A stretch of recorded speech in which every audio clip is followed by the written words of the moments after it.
This is one of my favorite ThinkPads of all time.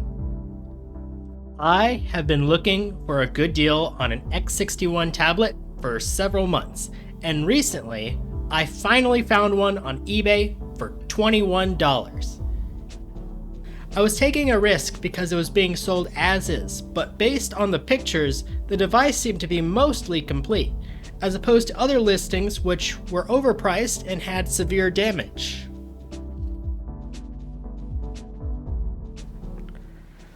So here it is. This is how I got it. It did not come with a hard drive caddy, or hard drive cover, so that's something I'll need to deal with.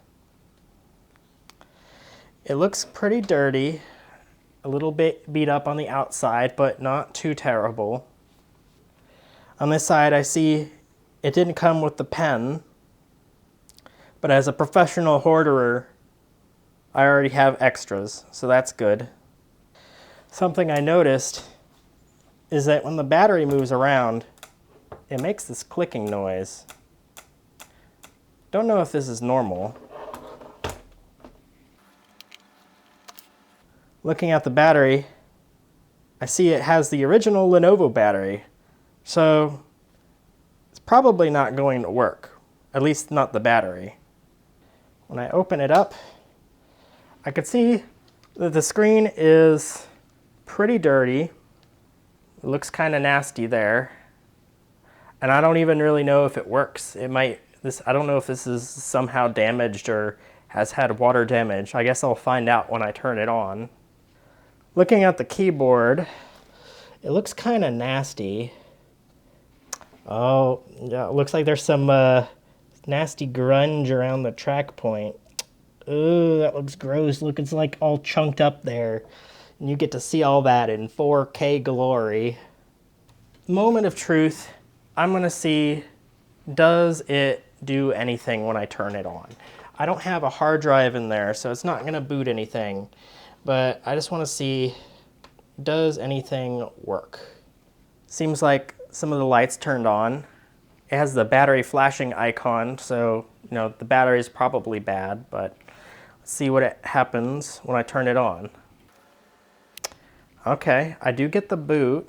It looks kind of dim, but it seems like the screen is working all right. It just looks pretty dim. Because this is a device that I've wanted for quite a long time, I'm going to take extra special care in restoring this device to the best of my abilities. I started disassembling the ThinkPad. Inside, I could see the previous owner had installed 4 GB of RAM and had a SIM card as well. After I removed all the A, B, and C screws, I now flip it over. And I first start by removing this grungy keyboard. I then removed the palm rest and started removing the display connector. So now that's loose. I also need to remove the Wi-Fi cables. After spending a lot of time carefully removing all the various wires connected to the display, I was finally able to remove it. Well, actually, there was still one more wire glued underneath the edge, but eventually I got it. Okay, there, finally got it. I then started removing some of the remaining screws so that I could take out the motherboard.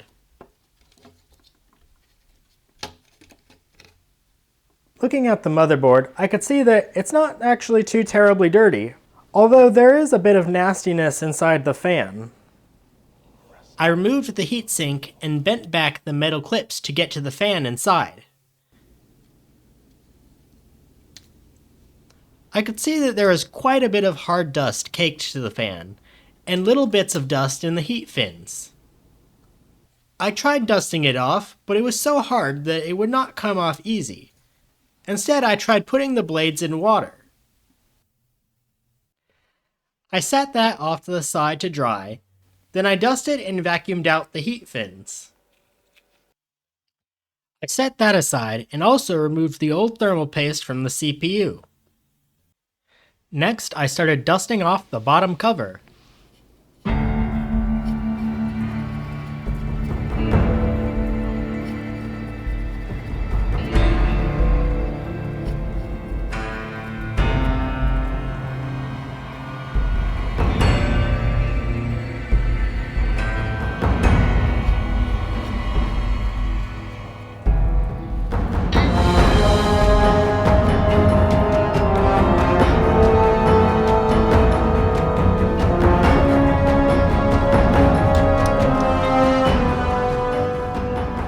Okay, so it's pretty dusty.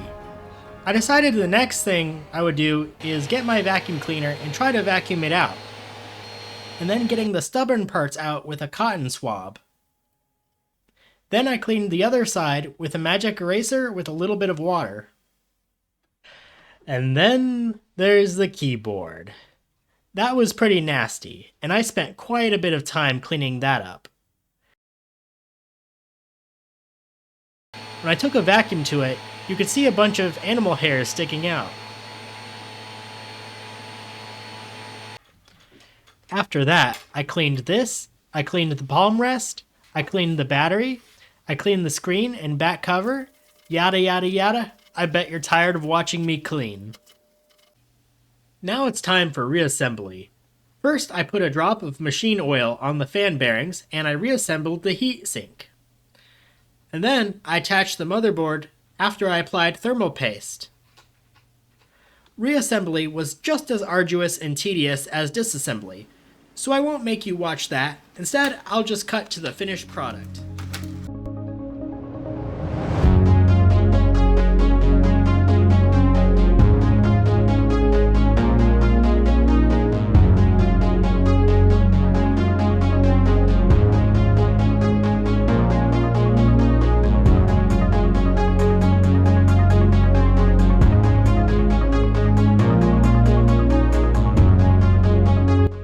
There were still some visible scratches on the top cover, but at least it was a little cleaner than it was before. Also, I had purchased an aftermarket hard drive cover, and I also had a spare pen and Bluetooth PC card for it as well. Of course, I just had to buy the Ultra base that goes along with it, which makes it quite a bit thicker, and it now has a serial and parallel port. Now that's what I call a tablet. Something interesting about the X61 tablet is that it's quite a bit more narrow and taller compared to the X201 tablet, which is about 3 years newer. You can see that the X201 has a keyboard that goes end to end, while the X61 does not. The proportions of the X61 are just so wonky, and I really like that. The Thinkpad X61 tablet is from 2007 and one of the last ThinkPads to come with a 4:3 aspect ratio screen. This particular one has a resolution of 1024 by 768, although there were also some that came with higher resolution screens. The screen is also pressure sensitive, which is a great feature when writing and drawing things with the pen. The processor in this computer is the lower voltage and lower performance variant of the Core 2 Duo of the time, but it's still able to browse the web and watch videos at 720p. It's even able to do some very light gaming as well. When I ran Super Tux Kart, it tells me my graphics driver is old, but I'm still able to play the game, although with a low frame rate. The latest version of Minecraft won't run, however, I can run the older version, 1.8.9, pretty well, as long as I don't mind chunks taking a while to load, and the average frame rate being 20. I also played Mindtest, which I was able to get running with better performance after bringing down every graphics setting I can. This definitely isn't some high performance beast, but it's still one of my favorites. If you like this video, consider checking out some of my other content. Goodbye!